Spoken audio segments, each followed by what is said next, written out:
बच्चों को दुआएं, बड़ों को सलाम। फ़िज़ा है मेरा नाम। You watching morning with Fiza 24 news में। नाज़रीन, कैसी तबीयत है, क्या हाल है, खैरियत से हैं? आई होप आज का दिन आपको अच्छा गुजरे, जैसे कि रोज़ आपके दिन अच्छे गुजर रहे हैं। और दूसरा ये कि आज प्रोग्राम की जो शुरुआत है वो मैं एक अजीब सी बात से करना चाहूँगी, और इससे थोड़ा सा मुझे लगता है सामने वाले को शायद कुछ समझ आ जाए। वो लोग जिन लोगों को बहुत शौक़ है किसी की टांग खींचने का, किसी की बुराई करने का, किसी से शिकायत करने का, शिकवा, मैं बताऊं, शिकवा जो है ना, आपको आपके उन लोगों से नहीं होता जिन लोगों के साथ अपने रिश्ते नहीं रखने पड़ते। अल्लाह बख्शे, मेरी अम्मी कहती थी, जिस गली जाना नहीं उसका रास्ता ना पूछो। और दूसरा, जिन रिश्तों से बिगाड़ी नहीं जा सकती, जिन रिश्तों के साथ ख़त्म नहीं किया जा सकता, उनके साथ लड़ने की ज़रूरत ही कोई नहीं है। आपके होते हैं ना कुछ ऐसे रिलेशंस, कुछ ऐसे इंपॉर्टेंट रिश्ते जिनके साथ लड़ नहीं सकते, तो पहले ही ना लड़े ना। बाद में जब रिश्ता बहुत ज़्यादा ख़राब हो जाता है फिर उसको ठीक करना बहुत मुश्किल हो जाता है, तो फ़ायदा। अच्छा, एक ये बात इसलिए भी मैंने छेड़ी क्योंकि मैं आपको बताना ही चाहती हूँ, आजकल ना सोशल मीडिया पे वॉर चल रही है, सेलिब्रिटीज़ वॉर चल रही है। जो पॉडकास्ट नाम की चीज़ें शुरू हुई है ना, कोई भी कर सकता है पॉडकास्ट, अच्छी चीज़ है। वैसे पॉडकास्ट का मतलब आपको बता देती हूँ, वो ये नहीं है कि एक बंदा माइक आगे ऐसे लगा के तो दूसरे बंदे के आगे माइक लगा के तो वो सवाल करता रहे और वो दूसरा जवाब देता रहे। नहीं, पॉडकास्ट का मतलब है, जो इंटरनेशनल लेवल पे आप देखें तो वो ये है कि दो लोग आपस में जो है ना वो बातें कर रहे हैं, वो भी उससे बात कर रहा है, वो भी उससे बात कर रहा है। ये सेंस है पॉडकास्ट का। पॉडकास्ट का ये मतलब नहीं है कि आप एक से सवाल किए जाए और वो दूसरा जवाब दे। ये कोई इंटरव्यू बेस नहीं होता podcast type. It's suppose to be like किसी टॉपिक पे, किसी कॉन्सेप्ट पे, कि कोई कंटेंट पे आप बात कर रहे हैं, किसी इशू पे बात कर रहे हैं, दो लोग दोनों बराबर बात कर रहे हैं, सवाल जवाब वाला गेम नहीं है। अच्छा, दूसरा ये कि सोशल मीडिया की जो वॉर चल गई है उसमें कोई पहले किसी की टांग खींचता है, उसकी पकड़ हो जाती है कि उसके झूठ सच निकल आते हैं बाहर के। इसने यहाँ पे पॉडकास्ट में ये सब बातें बोली, इसका नाम लिया, फलानी का नाम ले लिया, फलानी को गंदा कर दिया, उसके राश फाश कर दिए, ये सब कुछ कर दिया। तो तीसरे बंदे को बाद में जब मौका मिलता है तो वो कहता है, यार मैं तो फ्रेम में कोई था ही कोई नहीं, चलो यार इनकी हकीकत है मैं भी बताता हूँ। फिर वो अच्छे फ्रेम में आके अपनी कहानियाँ शुरू कर देते हैं, अपने रोना शुरू कर देते हैं। ये जो सिंपैथीज़ हम हासिल कर रहे हैं आवाम से, क्या हमें ये आवाम सिंपैथी दे रही है? ये हमें कुछ इससे हासिल हो रहा है? इससे हम हमारे बच्चे को सबक हासिल कर रहे हैं, या हम हमारे बच्चे जो है इससे कोई घर बना रहे हैं, कोई जायदादें बना रहे हैं, क्या बना रहे हैं? कुछ है, किसी को कोई कुछ मिल रहा है? नहीं मिल रहा। तो ये अपनी आप की कीचड़ उछालना, एक दूसरे की कीचड़ उछालना छोड़ दें, क्या ज़रूरत है? ये पॉडकास्ट का मतलब देखिए, इंटरनेशनल लेवल पे आप पाकिस्तान जो है उसको देखा जाता है, यहाँ के स्टार्स को, सेलिब्रिटीज़ को देखा जाता है। अच्छा थोड़ी लगता मैं जब मुल्क से बाहर ट्रैवल करूँ और मुझे लोग रोक के बोलें आपके मुल्क का आर्टिस्ट जो है ना वो वहाँ पे गंदा हो गया। What is this? ये क्या होता है गंदा हो गया? ये क्या लफ्ज़ है? कोई बोलता है वो आपके मुल्क का वो आर्टिस्ट, उसका रास फाश हो। भाई क्यों? क्योंकि आप लोग मौका दे रहे हैं, बैठ बैठ के अपनी नुमाइशें और अपने तमाशे और अपने ख़ानदान के शिजरे जो है ना वो खाते खोल रहे हैं और दूसरों के खातों पे जा रहे हैं। चलो, आप एज सेलिब्रिटी आपके बारे में पता होता है लोगों को, लोग बात करते हैं, लोग इंटरेस्ट रखते हैं, जानना चाहते हैं आप कैसे खाते हैं, उठते हैं, बैठते हैं, सोते हैं, क्या इस्तेमाल करते हैं, कैसे फ़िट होते हैं, कैसे मोटे हैं, क्या मसला आ गया, बीमार कैसे हुए, खुश कैसे हुए, कितने बच्चे हैं, सब कुछ पूछते हैं। मगर बिसाइड्स दिस, आप किसी की कहानी को ख़राब मत करें। वो कहानी उसकी उस खुदा ने लिखी है, अब उस लिखी हुई कहानी को आप थोड़ी है तख्लीक करने वाले। जो आप तख्लीक करना शुरू कर देते हैं, कलम बंद करना शुरू कर देते हैं लोगों की ज़िंदगी की कहानियों को। तो ये मैंने आज प्रोग्राम के शुरू में पहले ही सोच लिया था ये बात समझाऊंगी। मैं किसी को टारगेट नहीं कर रही, मगर मैं सबको टारगेट कर रही हूँ, मैं सबको समझा रही हूँ कि आई रिक्वेस्ट अपने पाकिस्तान का नाम रोशन करें, ठीक है? ना कि आप अपने पाकिस्तान को बदनाम करें, अपनी ही टांग खींच खींच के। आप अपने भाई का कत्ल करें, अपना कत्ल करें, एक ही बात है। आप अपनी बहन के बारे में गंदा बोलें, अपने बारे में बोलें, एक ही बात है। Stop this. हमने भी बहुत कुछ करना है, हमारी करेंसी, हमारी इकॉनमी, हम बहुत पीछे हैं, हम इन चीज़ों में पड़े हुए हैं। बिजली के जो एक्सपेंस हैं लोगों से पे नहीं हो रहे यार, खाने को नहीं है, लाले पड़े हुए हैं लोगों के पास, तकलीफ़ों में आप ये हरकत है यार, अच्छा थोड़ी लगता।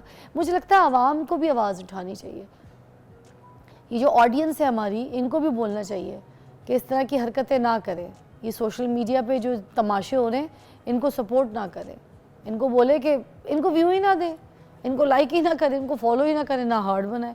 तो ये खुद ही चुप हो जाएंगे जब ये कहेंगे भाई हमने तो इतना तमाशा इतना ड्रामा क्रिएट किया तो यहाँ व्यू ज़ीरो। तो ज़ीरो तब होगा जब आप ज़ीरो करेंगे। आज नाज़िया हसन जी जो है ना, उनकी बरसी है, 24वीं बरसी है। 13 अगस्त सन 2000 में उनकी डेथ हो गई थी। सिंगर, बहुत बड़ी पॉप सिंगर, लॉयर भी थी, सोशल एक्टिविस्ट भी थी, बहुत अच्छा कपल दोनों भाई बहन का, ज़ुहैब हसन, नाज़िया हसन। कोई एक गाना जो उनका पॉपुलर हो, सारे गाने उनके पॉपुलर, जो वो गाए सारे गाने उनके पॉपुलर होते थे। जैसे कि बूम बूम, ठीक है, फिर उसके अलावा आंखें मिलाने वाले, दिल को चुराने वाले, ये भी नहीं गाए। फिर उसके अलावा आग दे दे आग ले ले आग से है जिंदगी जवा, ये भी नहीं गाए। फिर डाली दे थल्ले बैके, हाँ बैके ओ मैया वे, ये भी नहीं गाए। ठीक है, फिर इन दोनों भाइयों की इतनी जोड़ी, ऐसे ऐसे गाने, जैसे एक गाना इनका बड़ा अच्छा था वाला, तेरी मेरी ऐसी दोस्ती, हाँ तेरे लिए मेरे लिए सबके लिए, ये भी नहीं गाए। इतने गाने लोग अभी तक इनके गानों को रिमेक कर रहे हैं। और एक गाना जो लोग, मैं कहती हूँ, गा गा के सिंगर बन गए, वो था दिल की लगी कुछ और भी दिल को दीवाना करे। यस, ऐसे ऐसे लेजेंड हमारे मुल्क से गए। देखें, इन लोगों ने पाकिस्तान का नाम रोशन किया। ये टाइम तो नहीं था कि कोई एक दूसरे की टांगें खींच रहा हो। ये टाइम था जब हम रह करते थे ऑल ओवर द वर्ल्ड अपने आर्टिस्ट से। तो आज भी हमने अपने मुल्क और अपने पाकिस्तान को रोशन करना है। कल 14 अगस्त है, तैयारी कीजिए। ये जो झंडियाँ हैं ना, 400, 500, 300 की जितने की भी आप झंडियाँ लेकर आते हैं, और वो जो पौं पौं पौं बजाते हैं ना आप लोग, इतना साउंड होता है, कोई बीमार होता है, कोई परेशान हो रहा होता है, कोई बाइक से जा रहा है, कोई गाड़ी में, किसी के इतने शोर पाए पाए पाए। कल 14 अगस्त के दिन भाई किसी के कान पे जाके लगता है, कोई दिल का मरीज़ हो, गाड़ी से गुजर रहा हो, अल्लाह ना करे कोई हादसा हो जाए, किसी की फौतगी हो जाए, कोई दिल पे एकदम से अटैक हो जाए किसी के, कोई घर में सो रहा हो, बुज़ुर्ग हो, बीमार हो, कोई रात भर काम करके आया हो, अपनी नींद पूरी। ख्याल कीजिएगा कल के रोज़, कल इन सब पे पैसा खर्चा करने के बजाय आप 500 रुपये के जो है ना पौधे ख़रीदें और पौधा लगा दें। पाकिस्तान को हरा बनाएं, ना कि ये पै पै भौं भौं भौं भौं। Take a break.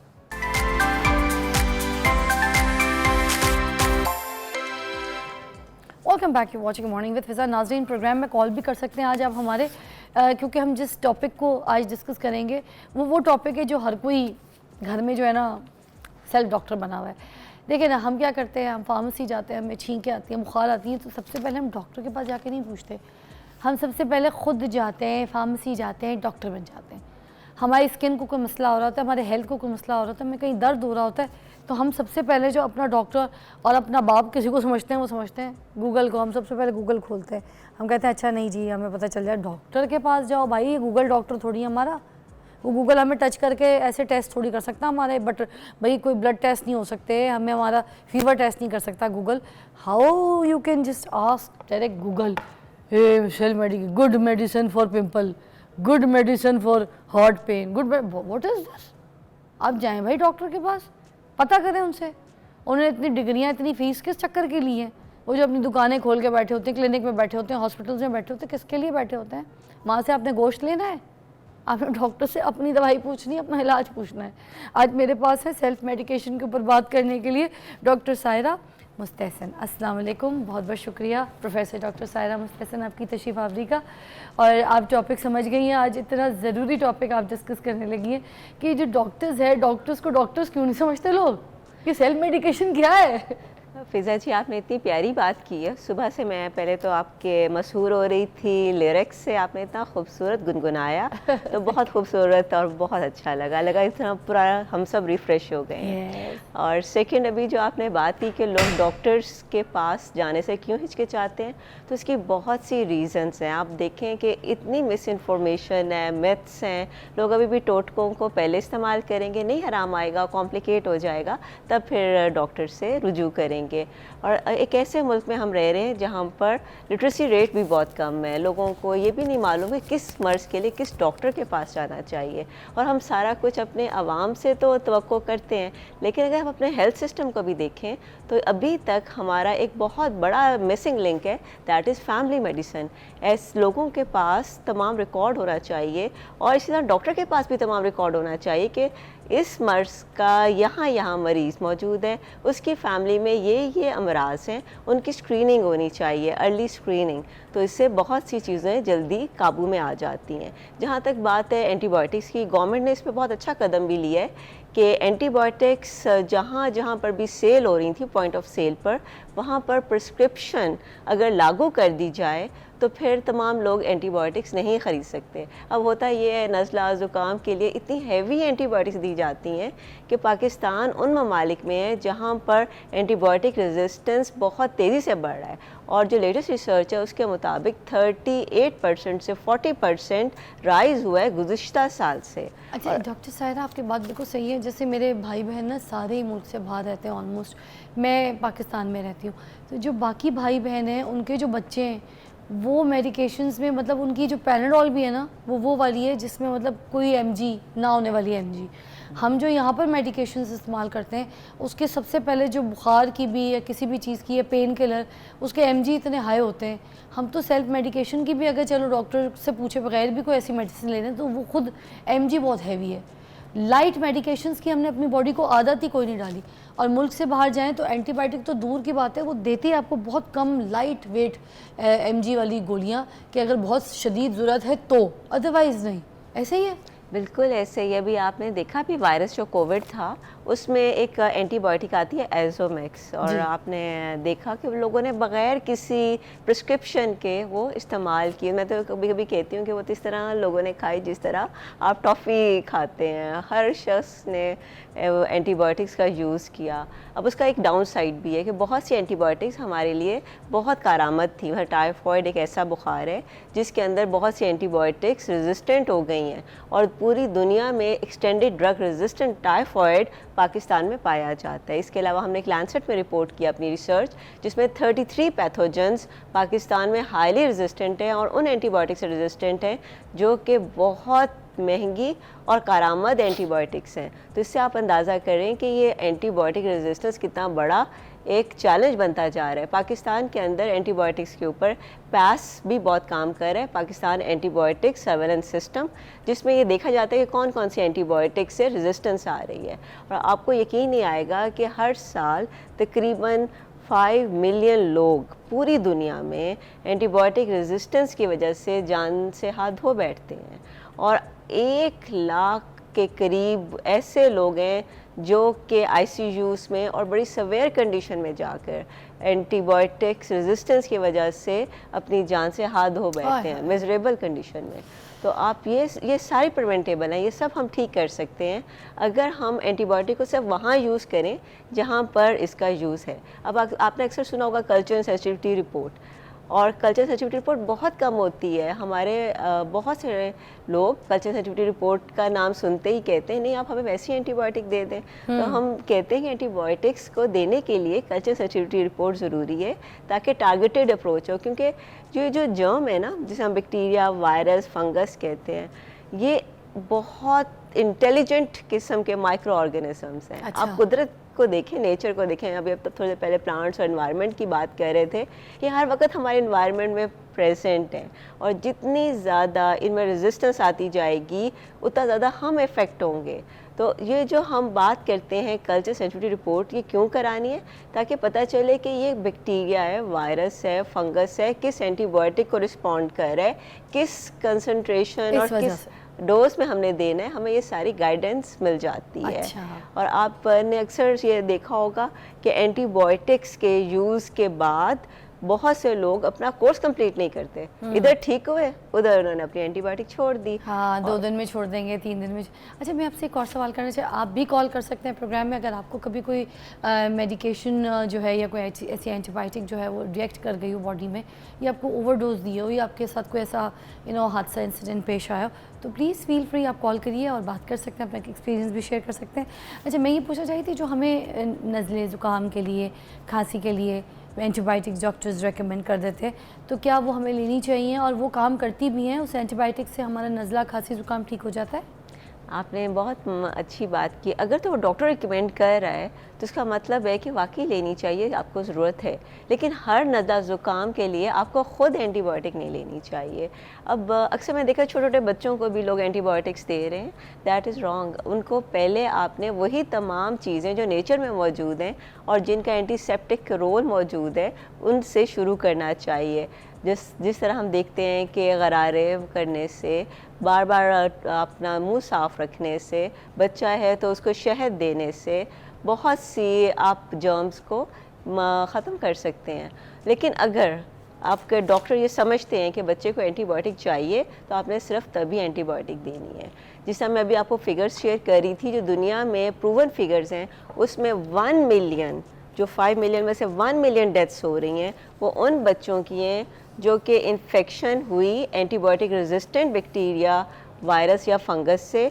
तो 1 मिलियन बच्चे 5 साल से कम उम्र के थे जिनकी डेथ हो गई। तो बच्चे तो बहुत सेंसिटिव है ना, वो तो बिल्कुल छोटे से फूल की तरह है, अच्छा बिल्कुल मुरझा जाते हैं ज़रा सी भी बीमारी में। तो उनके लिए एंटीबायोटिक अगर डॉक्टर ने प्रिस्क्राइब किया तो उनको ज़रूर देनी चाहिए। इसके अलावा प्रोबायोटिक्स का बहुत रोल है।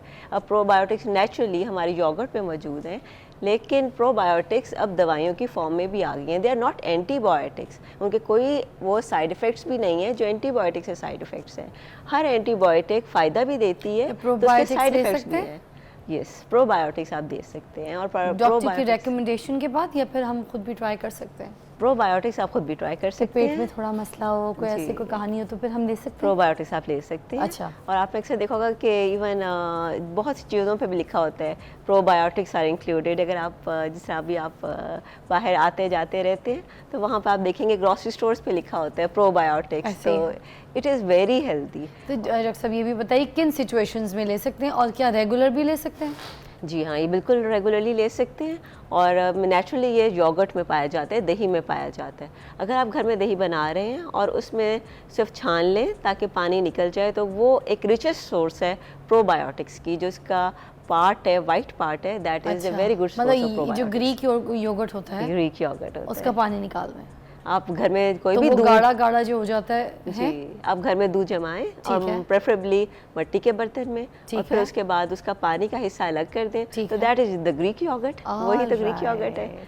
और अगर कोई मोटा है और थोड़ा सा उसके अंदर चर्बी ज़्यादा है, तो ग्रीक में फैट्स थोड़ा सा ज़्यादा हो जाता है, तो क्या वो भी ले सकता है, खा सकता है? अगर किसी के ओबेसिटी का मसला है तो उसकी तो पूरी डाइट प्लान की जाती है, जिसके अंदर कैलोरीज को एक ख़ास मिकदार में रखा जाता है और उसके कैल्शियम और तमाम चीज़ें पूरी की जाती हैं। अगर वो ग्रीक योगर्ट लेता है तो उसको उतनी क्वांटिटी लेनी चाहिए कि इसकी टोटल कैलोरीज का काउंट ठीक रहे, और उसकी एक्सरसाइज। और मेरे पास बहुत मरीज़ अब आते हैं जो कि बच्चे हैं और ओबेसिटी का शिकार हैं, और वो आते ही पहली बात ये करते हैं कि हम जी इनकी सर्जरी कराना चाहते हैं। बच्चों की सर्जरी? बच्चों की 15-15, 16-16 साल के बच्चों सर्जरी के लिए भी आते हैं? हाँ, और मैं उनको फिर समझाना पड़ता है कि नहीं, आपने अपने बच्चे की डाइट, एक्सरसाइज और ये तमाम चीज़ों के बाद फिर कुछ मेडिसिन का सहारा ले लें, और आप उस साइड पे ना जाएं, क्योंकि हर हम तो मेडिसिन की बात कर रहे थे डॉक्टर साहब, तो यहाँ पर तो बच्चों को मोबाइल दे दे के मोटापे का शिकार कर दिया। एक्टिविटी कुछ नहीं है, तो डेफिनेटली फिर यही हाल होना है बच्चों के साथ। अस्तगफुरुल्लाह। अच्छा, गला ख़राब हो, ठीक है, एंटी एलर्जी वगैरह हम बहुत ज़्यादा यूज़ कर रहे होते हैं, बच्चों को भी सिरप पिला रहे होते हैं, is that safe to have? जो भी सिरप आप दे रहे हैं, अगर तो वो मेडिकेटेड है तो वो प्रिस्क्रिप्शन के साथ ही होना चाहिए। लेकिन अगर गला ख़राब है और आप नीम गर्म पानी में शहद डाल के दे रहे हैं, या लौंग दे रहे हैं, या इलायची और सौंफ का दे रहे हैं, तो उसमें कोई हर्ज नहीं है। लेकिन एंटी एलर्जी जैसे सोफिटेन, कैस्टीन, बच्चों को कैसीन के सिरप भी बहुत पिलाए जा रहे होते हैं, बड़े भी पी रहे होते हैं। मैंने तो अक्सर देखा है कि माएँ एंटी सफ़र एलर्जी कर से रही ठीक होती है। हैं तो बच्चों को ना कुछ सिरप की फॉर्म में दे रही होती हैं कि तो ये ट्रैवलिंग में बच्चे सोए रहे। हाँ। That is wrong. देखें, एक दवाई है, उसका एक मकसद है जिसके लिए वो बनी है, उसके कुछ इफ़ेक्ट्स हैं तो कुछ साइड इफ़ेक्ट्स हैं, तो हमें थोड़ा सा केयरफुल होना है एज ए अच्छा। मदर, एज ए अपने फैमिली के लिए। और एक हमारी ना पूरे WHO की है, ग्रैप उसका नाम है, that is the global resistance of antibiotics programme, और उसमें Pakistan is at a very high level, 174th number पर है 204 कंट्रीज़ में। हाय हाय। और उसकी रीज़न क्या है कि हमारे अंदर जो हम बहुत ज़्यादा यूज़ करते हैं मुख्तलिफ़ तरह की दवाइयाँ, वो हमें नहीं यूज़ मैं करनी कल भी विदाउट अपनी एक सहेली की प्रिस्क्रिप्शन। तरफ गई हुई थी, तो उसके जो बेटा था ना, उसको ऐसे ऐसे बस कुछ मसला हो रहा था, इससे ज़्यादा उसने कुछ नहीं किया। तो वो ये कही थी कि साल, मैंने कहा क्या हुआ, तबीयत ठीक है? तो कहती है नहीं नहीं, सारा दिन से जो है ना ढाल हुआ हुआ है, इसको अभी एंटी एलर्जी पिला के सलाऊंगी, ठीक हो जाए। भाई I don't to take a name, मगर मैंने बोला उसको भी उसी वक्त कि भाई ये हर बात पे एंटी एलर्जी पिला के सुला दूंगी, सुबह ठीक हो जाएगा। तो ये होता है कि पिला सकते हैं फिर क्या बच्चों को? अब डॉक्टर और दवा का एक बड़ा इम्पॉर्टेंट रिश्ता है। अगर डॉक्टर ने दवा लिखी आप ज़रूर दें, लेकिन अच्छा। अगर आप अपनी मर्ज़ी से दवा दे रहे हैं तो तो फिर ये ठीक देख नहीं। लें कि उसकी ज़िम्मेदारी, उसके साइड इफ़ेक्ट्स की ज़िम्मेदारी आप पर है। क्योंकि एक शख्स ने ट्रेनिंग की, अपनी एक टाइम गुजारा, उसके बाद उसने ये सीखा कि कैसे एंटीबायोटिक लिखनी है, कैसे मैंने एंटी एलर्जिक लिखनी है, कब मैंने कौन सा कॉम्बिनेशन बनाना है, कौन सा कॉम्बिनेशन नहीं बनाना। और हमारे मुल्क में जहाँ पर एनीमिया, G6PD डेफिशिएंसी और बहुत से अदर इश्यूज़ हैं कि हमारे खून के अंदर हीमोग्लोबिन D बहुत ज़्यादा पाया जाता है, हम बहुत से बच्चे थैलेसीमिया के शिकार हैं, वहाँ पर भी मैं देखती हूँ कि उनको भी इस तरह की मेडिसिन दी जाती है जिससे उनके खून और कम हो जाता है, उनके अंदर और ज़्यादा डेफिशिएंसीज आ जाती हैं। तो इसलिए आज का तो यही मैसेज है कि आपने कोई भी प्रिस्क्रिप्शन के बगैर दवा इस्तेमाल नहीं करनी। Yes, you can use the natural remedies, जिस तरह प्रोबायोटिक्स हैं, जिस तरह तमाम नेचर की चीज़ें हैं, वो आप यूज़ कर सकते हैं। Thank you so much doctor साहिबा, आपकी तशरीफ़ आवरी का भी बहुत शुक्रिया। आपने बहुत डिटेल में जाके हमें समझाने की कोशिश की।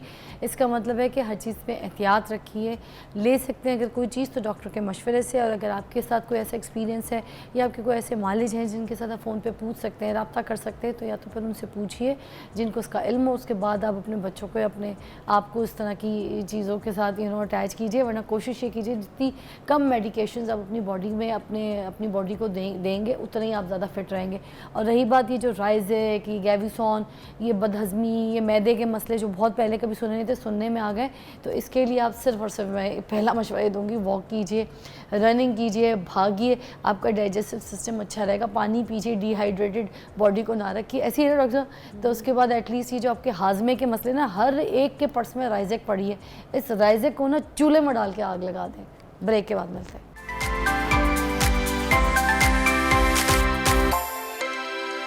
Welcome back, you watching morning with Fiza. नाज़रीन, आप कॉल कर सकते हैं प्रोग्राम में आज, क्योंकि आज हम जिस दर्द, जिस तकलीफ़, जिस पेन को डिस्कस करेंगे, वो कोई दिल का दर्द, जिस्म का कोई आगन जो है, वो इस तरह का डैमेज, ये चीज़ें नहीं है। वो ये है कि जो शाटी का, आपको पता है, बहुत तकलीफ़ वाला होता है। आप चल फिर नहीं सकते, कोई एक्टिविटी नहीं कर सकते आप सारी ज़िंदगी के लिए, जैसे आज से लगता है कि आप अपाहिज हो गए, आपकी बिल्कुल कोई नर्व जो है वो डैमेज हो गई है, बिल्कुल आप सुध हो जाते हैं। ये वो पेन है। आज हमारे पास ज़बरदस्त जो है डॉक्टर मौजूद हैं, जो कि क्या कहते हैं, पेन स्पेशलिस्ट हैं। उनको हमने मधु किया ताकि हम आपकी कॉल्स भी ले सकें और आपके सवालों का जवाब दें। और हम आज इसके इलाज के ऊपर भी बात करेंगे। डॉक्टर शहजाद भट्टी, एसोसिएट प्रोफेसर डॉक्टर शहजाद भट्टी हमारे साथ हैं और पेन स्पेशलिस्ट हैं, तो आपको सही तरीके से जो है आपकी रहनुमाई करेंगे। तो आपके सवाल भी हम प्रोग्राम में शामिल करेंगे। तो सबसे पहले आपको आपके टाइम का बहुत बहुत शुक्रिया कि आपने हमारे लिए मधु किया। शुक्रिया बहुत बहुत जी डॉक्टर साहब, मुझे ये जानना है सबसे पहले कि व्हाट इज़ शाटिका। बहुत से लोग हैं जिनको अभी तक ये नहीं पता कि शाटिका भी कोई चीज़ होती है, तो पहले तो ये बता दीजिए कि शाटिका क्या है, फिर आगे चलते हैं। इसको अपनी उर्दू में अर्कुन्निसा कहते हैं। अच्छा, ये वो पेन है जो कमर से शुरू होती है और किसी एक टांग में या दोनों टांगों में जाती है, और ये ऐसे होती है जैसे करंट लग रही है, और ये बंदे को कोई काम नहीं करने देती। इसकी आमतौर पे 4 निशानियां याद रखें जी। अगर खड़े होने में प्रॉब्लम हो गई है, 5 मिनट 10 मिनट किचन में खड़ा नहीं हुआ जा रहा, किसी काम पे खड़ा नहीं हुआ जा रहा, लाइन में खड़े नहीं हो सकते with more than 5-7 minutes, number एक। नंबर दो, ज़्यादा देर बैठा नहीं जा रहा, आप आधा घंटा बैठे हैं तो आपने करवटें बदलनी शुरू कर दी हैं। नंबर तीन, ये दूसरी निशानी। अच्छा, एक सेकंड मैं साथ साथ पूछती हूँ, आपने कहा बैठा नहीं जा रहा, अगर जी। कोई बंदा बैठा है तो उसको दर्द अब किस जगह पे हो रही है? कमर के निचले से में दर्द होगी और वो टांगों में ये जाने जगह शुरू- दर्द हो रही है? जी है। ओके। और ये टांगों में जाना शुरू हो जाएगा। और ये यहाँ तक आएगी? जी जी। अच्छा। नंबर तीन, ज़मीन पे बैठने में प्रॉब्लम शुरू हो जाती है, जैसे हम अच्छा। नमाज पढ़ के उठते हैं, हाँ, हाँ, हाँ। जैसे ज़मीन वाला वॉशरूम इस्तेमाल करके उठते हाँ। हैं। और नंबर चार, सुबह सो के उठने में प्रॉब्लम शुरू हो जाएगी। बंदे को, जो यंग बंदा है, हाँ। उसको सुबह छलांग मार के उठना चाहिए, उससे उठा नहीं जाएगा, वो बैठा रहेगा, उठेगा, अपने आप को सेट करेगा, फिर चलना शुरू कर देगा। मतलब उसने जब उठना है तो हाँ। उसकी ये पोजीशन है कि ये- वो पहले ऐसा होगा, हाँ, ऐसे होगा, ऐसा ऐसा सीधा फिर होगा। आस्ता आस्ता उसने अपनी पोजीशन को नॉर्मल करना है, फिर उसको ये फिर ये ऐसे। सिम्टम्स हैं। मोस्टली ऐसे ही होता है। अच्छा। अच्छा, बाज़ औक़ात शदीद इतनी पेन ज़्यादा होती है कि लोग सीधा खड़े नहीं हो सकते। मेरे पास ऐसे पेशेंट्स भी आते हैं जो ये कहते हैं हम उल्टा लेट के खाना खाते हैं, हम सीधा भी नहीं हो सकते। सो सिवियर पेन, ये बहुत शदीद पेन होती है। Oh my God. तो इसलिए ये मोस्टली जो पेन है ये एक टांग में या दोनों टांगों में होती है। कमर से शुरू होगी, बाज़ औक़ात घुटने में और बाज़ औक़ात टखने तक जाती है। आय हाय हाय।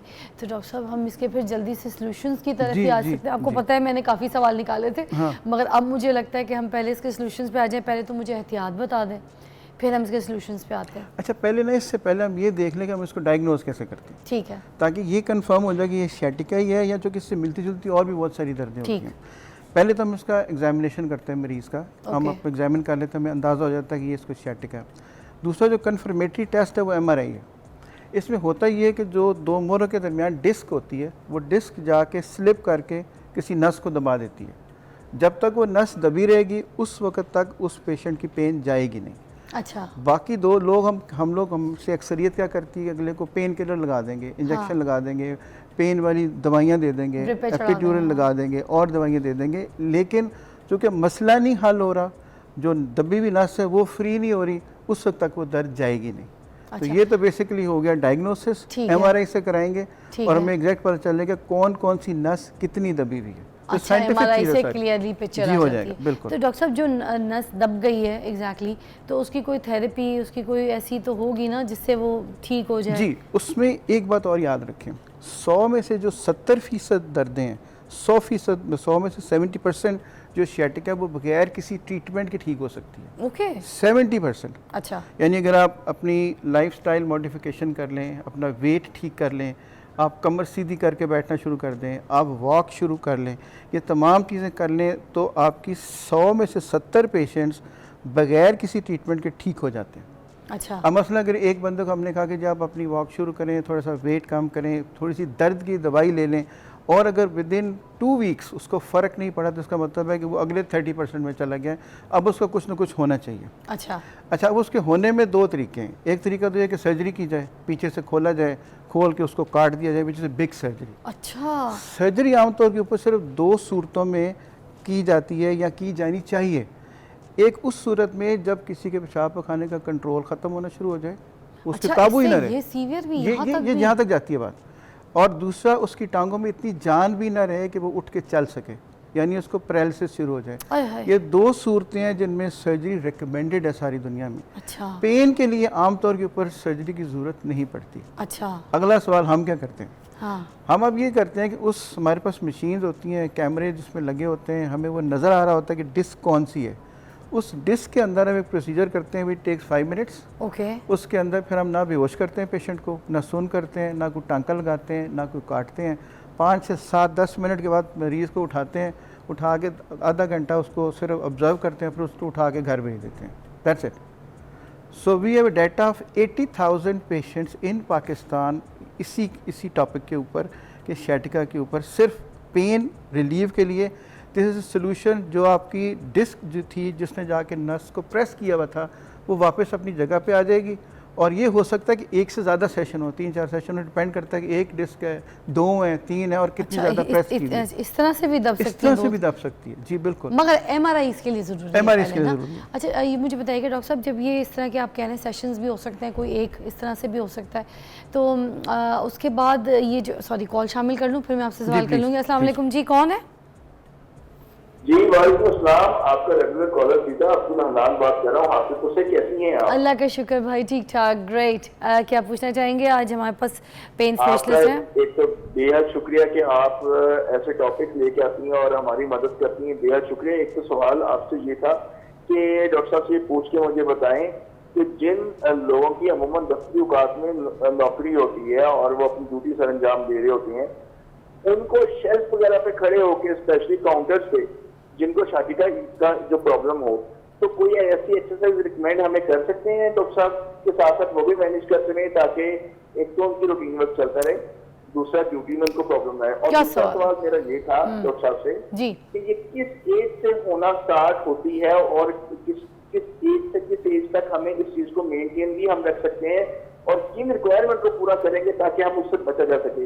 और एक गुजारिश करनी थी आपसे, आप बड़ी मेहरबानी करती हैं कि किसी दिन अपने प्रोग्राम में ये टॉपिक लेके आए कि जो सहाफी हजरात कार्ड पे सहाफत करते हैं और अच्छी सहाफत नहीं करते, जिससे मीडिया का बैड इमेज जाता है, उसको कैसे खत्म किया जा सके। ये भी इशू का किसी ने हाईलाइट कीजिए। Thank you very much. ज़रूर ज़रूर, आपकी फरमाइश है, हर हाल में पूरी की जाएगी। आप हमारे बहुत रेगुलर कॉलर हैं।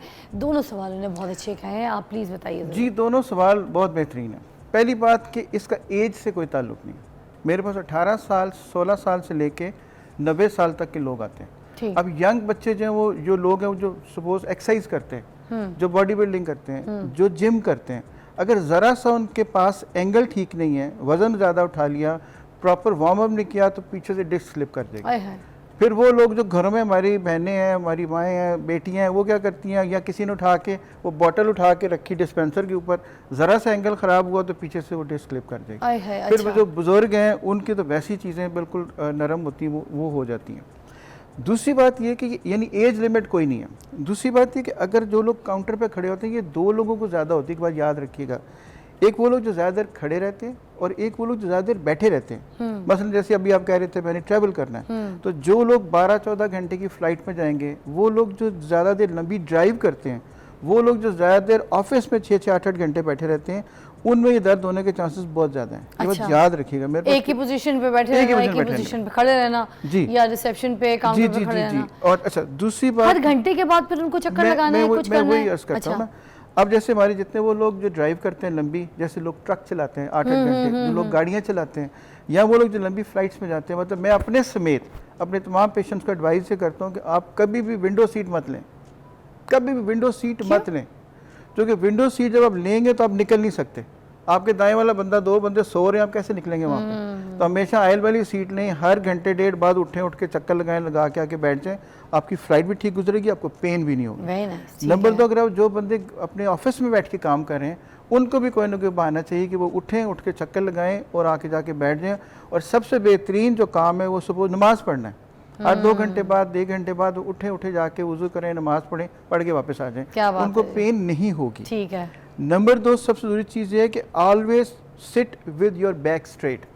हमारे घरों में जब हमें शुरू में तालीम दी जाती थी, तो हम ख़वातीन को, बंदों को यही बताया जाता है हमेशा आपने सीधी कमर के साथ बैठना है, जैसे निकाल के नहीं बैठने। हाँ। जब कुब निकाल के बैठेंगे तो वो सारी जो स्ट्रेन है वो बैक पे जाएगी, उससे पेन बढ़ना शुरू हो जाएगी। ठीक है। अच्छा डॉक्टर साहब, एक ब्रेक ज़रूरी है, उसके बाद जब हम वापस आएंगे तो आपसे इसी को आगे एलैबोरेट करेंगे, बातों को जो है एहतियात बता रहे हैं डॉक्टर साहब यहाँ पर शाटिका को लेके, हमने उसी को फॉलो करना है, इसी को बात करेंगे, आपके कॉल्स भी शामिल करेंगे। तो एक ब्रेक के बाद मिलते हैं।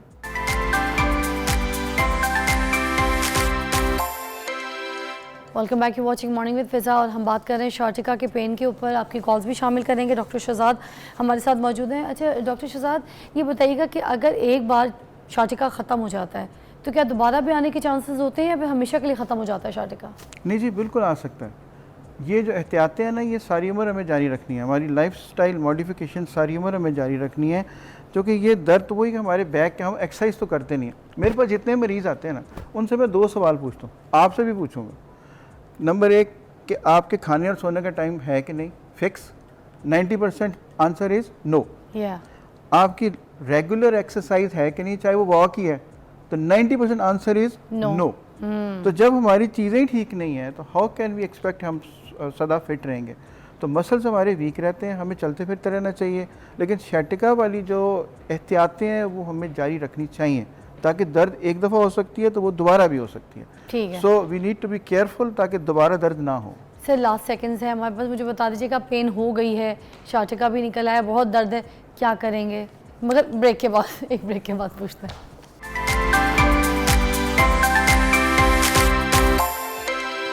Welcome back, you watching morning with Fiza. आज हम बात कर रहे हैं शाटिका के पेन के ऊपर। आप कॉल भी कर सकते हैं, मगर अभी हम सॉल्यूशंस की तरफ जा रहे हैं। वहाँ पे पूछ रहे हैं कि जो शाटिका है इसका जो आप हमें बता रहे थे प्रिकॉशंस के, इस तरीके से अगर हम एहतियात करें तो हमें शाटिका जो है वो दोबारा नहीं आएगा। तो प्लीज़ ओवर टू यू। अच्छा, पहली चीज़ हम इस पर बात करें कि हर शाटिका पे सर्जरी की ज़रूरत नहीं है। मैंने पहले भी आपको बताया था, हम इसमें ट्रीटमेंट करते हैं, उसका ओजोन थेरेपी करते हैं। हम उसमें डिस्क के अंदर जाके एक ओजोन के लगाते हैं जिसको न्यूक्लियोप्लास्टी कहते हैं उस प्रोसीजर को। तो ये सिर्फ 5 से 10 मिनट का प्रोसीजर है। आधा घंटा रेस्ट करें, उसके बाद उठे और घर चले जाएं। किसी सर्जरी की, एनेस्थीसिया की, कट लगाने की ज़रूरत नहीं है, नंबर 1। नंबर 2, वो लोग जो किसी फिजियोथेरेपिस्ट के पास या कायरोप्रैक्टर के पास जाना चाहते हैं, प्लीज़ ये याद रखें जिसके पास भी जाएं वो अच्छी तरह ट्रेंड होने चाहिए, वेल क्वालिफाइड होने चाहिए, ताकि उनको ये पता हो कि मैंने किस बंदे के लिए, किस खातून के लिए कौन सी एक्सरसाइजेस बतानी है। नहीं तो शाटिका के पेन के लिए भी जो कायरोप्रैक्टिस होती है वो सही है? वो कायरोप्रैक्टिस निकालना, ये सब कुछ? कायरोप्रैक्टिस बड़ा लफ्ज़, ज़बरदस्त आपने लफ्ज़ इस्तेमाल किया, उसको कड़ाके निकालने वाले कहते हैं। अब होता ही है कि बहुत सारे लोग हैं जो कायरोप्रैक्टिस हैं, बन गए हैं, वो हैं नहीं, वो आपका गलत कड़ाका भी निकाल सकते हैं। सो व्हेनेवर यू गो, किसी ऐसे बंदे के पास ये कंफर्म कर लें कि वाकई ही इनकी ट्रेनिंग है कि नहीं है, कि सिर्फ ये कड़ाके निकालते हैं, जो कि हमारे पास बेशुमार लोग कड़ाके निकलवा के आते हैं। तो डॉक्टर साहब, ये जो कायरोप्रैक्टिस वाली कहानी है, कड़ाके निकालना, ये तो वो भी जराब भी निकालता है, तो ये वो वाली हरकत ना हो जाए ना? जरा से भी तो कितनी गलतियां, डिग्री नहीं, कुछ नहीं, जहालत ही है, थोड़ा बहुत हाथ निकाल दिया लोगों का, पाँव निकाल दिया, गट्टा निकाल दिया, होता है ना? जो क्वालिफाइड है, जो वेल ट्रेंड है, वो तो आपका काम ठीक कर देंगे। अच्छा। जो क्वालिफाइड नहीं है, वेल ट्रेंड नहीं है, अगर आप थोड़े से पैसे बचाने के लिए किसी ऐसे बंदे के पास चले जाते हैं, चलो जी ये सस्ता है, और वो उसने आपको गलत कड़ाका निकाल दिया, तो फिर आप जो मर्जी करते फिर उसको आराम आने में बहुत टाइम लग जाता है। नंबर 1। नंबर 2, सपोज अगर दर्द शुरू हो गई है तो फिर क्या करें? अगर दर्द शुरू होगी तो पहली बात है कि वो हमारे बेशुमार लोग जो बेशुमार घर में पड़ी हुई गोलियां खाई जाते हैं, ये काम नहीं करना। ये काम नहीं करना, क्योंकि उससे आपका मैदा भी ख़राब हो सकता है, आपका जिगर भी ख़राब हो सकता है, आपके गुर्दे भी ख़राब हो सकते हैं। आपने ज़रूर किसी क्वालिफाइड बंदे को दिखा के उससे ट्रीटमेंट ले लेना। और मैंने आपको पहले भी कहा, 70% लोगों को बगैर किसी ट्रीटमेंट के आराम आ सकता है, until unless they see a proper person, चाहे वो पेन फिजिशियन है या किसी और के पास चले जाए। डॉक्टर साहब, सब तो ये कहते हैं ना कि हम क्वालिफाइड हैं, हमारे पास डिग्रियाँ हैं, हम ज़्यादा समझदार, फिर किसके पास जाए देखने वाले? सोल्यूशन क्या है फिर इसका? मतलब थोड़ा, एक तो आपने कहा कि मेडिकेशंस घर में पेन किलर नहीं करनी, एक हद से ज़्यादा, ठीक है, एक हद से ज़्यादा नहीं। उसके अलावा और कौन कौन सी ट्रीटमेंट्स हैं जो अवेलेबल है, ताकि अगर वो कोई उनको रेकमेंड कर रहा है, मेरे जितने भी देखने वाले भाई बहन हैं, तो उनको पता हो कि क्या ट्रीटमेंट है सही? सबसे पहले घर से शुरू करें ना। घर में अगर आप उल्टा लिटा के उनको एक कोल्ड या वार्म मसाज कर सकते हैं। अच्छा। ठंडा मसाज कर सकते हैं, ठंडी बर्फ़ लेके उसको आप शॉपर में लपेटें, अगर आइस पैक नहीं है उसको कपड़े में लपेटें, उसके ऊपर रख दें, और थोड़ी देर के लिए, उसके बाद आधे घंटे बाद उसके ऊपर कोई गर्म जैसे बॉटल होती है फिर वो रख दें, ताकि मसल तो रिलैक्स हो ना। अच्छा। मसल रिलैक्स होंगे तो पेन बेहतर होना शुरू हो जाएगा। पहले ठंडा रखें, फिर गर्म रखें। जी, और ऑल्टरनेट कर सकते हैं, और उससे क्या होगा, कम से कम घर में तो फर्क पड़े दर्द का। और डॉक्टर साहब, कितनी देर के बाद ये बंदा ऐसे 5 से 7 मिनट रखें, उसके बाद आधे घंटे के बाद दोबारा गर्म रख लें। आधा घंटे के बाद? फौरन नहीं, फौरन कुछ देर के बाद। अच्छा, ठीक है। ताकि वो सडन चेंज ऑफ टेम्परेचर ना हो जाए। ओके। उसके बाद आपने घर के अंदर अगर कोई मसाज की कोई क्रीम पड़ी है और जैतून का तेल ही पड़ा हुआ है, तो कम से कम लेके उसको मसाज करें। अगर उसको फर्क पड़ना शुरू हो गया है, उसको मसाज हीट करके करना है, तेल कोई ऐसी? वैसी। क्योंकि बेसिकली बाज़ औक़ात होता है कि जो मसल स्पैज़म में चले जाते हैं, खिंचाव में चले जाते हैं, वो मसल रिलैक्स होंगे। अब मसल का जो प्रेशर है वो क्या होगा? ये थम्स के साथ थम्स के साथ कर सकते हैं। ओके। हाँ जी, वो मतलब वो रगड़ा नहीं लगाना है। ओके। तो इस तरह करें कि वो जज्ब हो जाए। वो जो क्रीम्स हम बताते हैं वो उसके साथ उसमें भी आप जैतून का तेल मिक्स कर सकते हैं। ओके। अब वो पेन हमने ऊपर की तरफ निकालना है या फिर नीचे की तरफ निकालना है? वो आप किसी दोनों साइडों पे निकाल सकते हैं, ऑल्टरनेट भी कर सकते हैं। ऑल्टरनेट भी। अच्छा, अब ये कर लिया और आराम नहीं आया, ठीक है। अब अगला स्टेप ये कि then go to some person जो कम से कम इस चीज़ को समझता हो। तो मैं फिर आपसे कह रहा हूँ, ये चीज़ें ट्रीटेबल है, विदाउट सर्जरी ट्रीटेबल है। सर्जरी की ऑप्शन हमारे पास सबसे आखिर में आती है, जब कुछ भी ना हो तो फिर हम सर्जरी की तरफ उनको भेज सकते हैं। ठीक है। नंबर 1, उसका प्रॉपर डायग्नोसिस ज़रूरी है। हाँ। हर दर्द शैटिका नहीं है, ओके। याद रखें। हर ठीक है। दर्द, बाजू का सिर्फ मस्कुलर पेन्स होती हैं जो आसानी से दर्दों, जो आसानी की दवाइयों से ठीक हो सकती है। अच्छा। तो शैटिका को डायग्नोज करने के लिए हमारे पास जो साइंटिफिक एविडेंस है वो MRI है, MRI और वो भी ट्रीटेबल है। ठीक है। सो ये दर्दों से डरने की ज़रूरत नहीं है, ये दर्दें ओके। ठीक हो सकती हैं। सिर्फ हमें जब ये पता चल जाएगा कि दर्द की वजह क्या है, उसको हम ठीक कर सकते हैं। और थोड़ी सी लाइफस्टाइल मॉडिफिकेशन, 2 टिप याद रखें। हाँ। थोड़ी सी एक्सरसाइज और अपने खाने और सोने का टाइम ठीक रखें, आपको दर्दें नहीं होंगी, आपको हमारी भी ज़रूरत नहीं पड़ेगी। आपने जो पैसे हमें देने उनके जाके कपड़े खरीदेने हैं। क्या बात है। अच्छा लास्ट, अब शाचिका ही है, कंफर्म हो गया कि शाचिका है जी। अब उसके बाद क्या करना है, क्या ट्रीटमेंट है, बेस्ट बता दें। ट्रीटमेंट हमारे पास देखिए, हम लोग जो करते हैं, हम लोग तकरीबन 80,000 पेशेंट्स हमने किए हैं। हम म्यो में भी ये ट्रीटमेंट करते हैं, वहाँ पे भी, और इसके अलावा भी बाकी भी करते हैं। वही मैं आपको बता रहा हूँ कि हम अंडर, हमारे पास ऐसे मशीन हैं जिनमें कैमरे लगे हुए हैं, we exactly pinpoint the disc के अंदर हम जाते हैं, वहाँ पे प्रोसीजर करते हैं। थेरेपी का क्या नाम है इसको सर? ओजोन थेरेपी कहते हैं, ओजोन और इसको थेरेपी। न्यूक्लियोप्लास्टी कहते हैं। मुख्तलिफ तरीकों से ही होती है। ठीक। 5 से 10 मिनट का ट्रीटमेंट ठीक है, है। कोई एनेस्थीसिया नहीं, बेहोश नहीं, सुन नहीं, कांटा नहीं, जो कटना नहीं है, कटना, कोई कुछ टांका कटिंग नहीं नहीं, लगाना, ठीक है, कुछ भी नहीं stitches कुछ भी करना। ठीक। उसके बाद डिस्क में आपने एग्जैक्ट पिन पॉइंट जाना है, उसके अंदर उसको डिस्क को ट्रीट कर देना है। वो थोड़ा सा श्रिंक होगी, जो नस दब रही है वो अपनी जगह पे वापस आ जाएगी और पेन बेहतर होना शुरू हो कोई गलत ट्रीटमेंट ना करा लेगा। 10 मरतबा पूरे प्रोग्राम में डॉक्टर साहब बता चुके हैं कि क्या तरीका है, क्या इलाज है। वकास की कॉल है। अस्सलाम वालेकुम जी। टीवी का वॉल्यूम बंद कर दीजिएगा वकास साहब जी। क्या कहेंगे? अस्सलाम वालेकुम। अस्सलाम वालेकुम डॉक्टर। वालेकुम सलाम जी, बात कीजिएगा डॉक्टर साहब से। डॉक्टर मुझे ना 4 साल हो गए हैं ये इसको, मैंने ना तकरीबन MRI भी करा ली है, सब कुछ करा दिया, दवाइयाँ भी, पेन किलर, लेकिन मुझे ये दर्द नहीं जाता। आपको मुझे कुछ भी नहीं, आपको शाटिका ही है, MRI में आ गया था? नहीं MRI कुछ भी नहीं करा, लेकिन ये नहीं जाता मुझे। अच्छा, ये देखें, पहली बात है कि MRI करा लेना जो है वो ट्रीटमेंट तो नहीं है ना। नहीं। अब तो हमारे जो जरा लोग हैं वो भी MRI कराते हैं। अच्छा। मैं जो कि रेडियोलॉजिस्ट हूँ, हमारे पास लोग MRI कराने के लिए आते हैं, तो वो तो जो जरा है वो भी MRI कराते हैं, उनको भी पता होता है 4-5वें मोरिज दर्द है। हाँ। सो अब ये दिस इज ए डायग्नोसिस, अब इनको ट्रीटमेंट की जरूरत है। हाँ, ये बात कीजिएगा वकास से। वकास जी। साथ हैं, वकास बात कीजिए डॉक्टर साहब से। अच्छा जी, कुछ वकास, तो पूछें? जो मैंने आपको अभी ट्रीटमेंट सारा बताया, ये हम ट्रीटमेंट कर सकते हैं। अगर हमारे पास में हॉस्पिटल में आ जाए तो हम वहाँ पे भी आपको ट्रीटमेंट ही कर सकते हैं। और इसमें वही है कि कोई बेहोश नहीं करना, कोई हमने सुन नहीं करना आपको, लेकिन टेक 10 फ्यू मिनट्स है। इंशाल्लाह 1 से ज़्यादा सेशन हो सकते हैं डिपेंडिंग अपॉन की कंडीशन कितनी ख़राब है। अच्छा। लेकिन सर्जरी की ज़रूरत बहुत हद तक नहीं पड़ती है। ठीक है। These are treatable without surgery. Proper सिर्फ एक दफ़ा आप अपने किसी पेन फिजिशियन को, जो हर शहर में अब हैं माशाल्लाह, आप जाके उनको दिखा सकते हैं, they can help you. Doctor साहब की टाइमिंग क्या होती है म्यू में? म्यू में 9 से लेके 8:30 से लेके तकरीबन 1 बजे तक। 8:30 से 1 बजे तक डॉक्टर साहब म्यू में बैठते हैं। वकास जाके दिखा दो, और बहुत अच्छे डॉक्टर हैं। वरना ये पता नहीं कोई अगर तुम्हें सर्जरी वर्जरी की कोई बात कर रहा है, कट लगाने की, स्टिचेस की, तो ऐसे किसी डॉक्टर के पास जाने की जरूरत है। उन्होंने कहा है कि बस थोड़ा सा प्रोसेस है, ठीक है, पेन भी नहीं होगा, कुछ भी नहीं होगा, और तुम आराम से घर चले जाओगे। हो सकता है एक सेशन से जो है ना रिलीफ हो जाए। जी, और दूसरी चीज़ ये कि ये ट्रीटमेंट पूरी दुनिया में है, अमेरिका में है। मेरी सारी ट्रेनिंग इटली की है, हमने वहाँ से हमने ये सारी ट्रेनिंग ली थी। यूरोप में है, इंडिया में है, चाइना में है, जापान में, सारी दुनिया में ट्रीटमेंट पॉसिबल है। क्योंकि कोई भी नहीं चाहता मेरे और आप समेत कि उसकी सर्जरी हो, कभी भी नहीं, कभी भी नहीं चाहता। सो इफ क्योंकि सर्जरी के साइड इफेक्ट्स और कॉम्प्लिकेशन बहुत ज़्यादा है। एग्जैक्टली। सो उस सूरत में होनी चाहिए जब सारे ट्रीटमेंट फेल हो जाए, फिर हमें सर्जरी की ऑप्शन रखनी चाहिए। इससे पहले जो हमारे पास ऑप्शंस अवेलेबल हैं वो रखेंगे। I tell you that 90% of the time आपको सर्जरी की ज़रूरत ही नहीं पड़ेगी। Thank you so much doctor Shahzad साहब, आपने अपने बहुत इंपॉर्टेंट टाइम में से वक्त निकाल के यहाँ पर हमारे जो लोग हैं, हमारे जो पेशेंट्स हैं, उनको गाइड किया अच्छी तरीके से। आपको समझ आ गया होगा कि किस तरीके से आपने अपना इलाज कराना है और ये क्या प्रोसेस है, और शाटिका के पेन के लिए कौन कौन सी प्रोसेस से आपने बचना है, प्रिकॉशंस करनी है, क्या आपकी लाइफस्टाइल होनी चाहिए, क्या एहतियात करना है, इन सब के ऊपर सही फोकस करें तो आप ठीक हो जाएंगे। ब्रेक के बाद मिलते हैं। Thank you so much doctor साहब।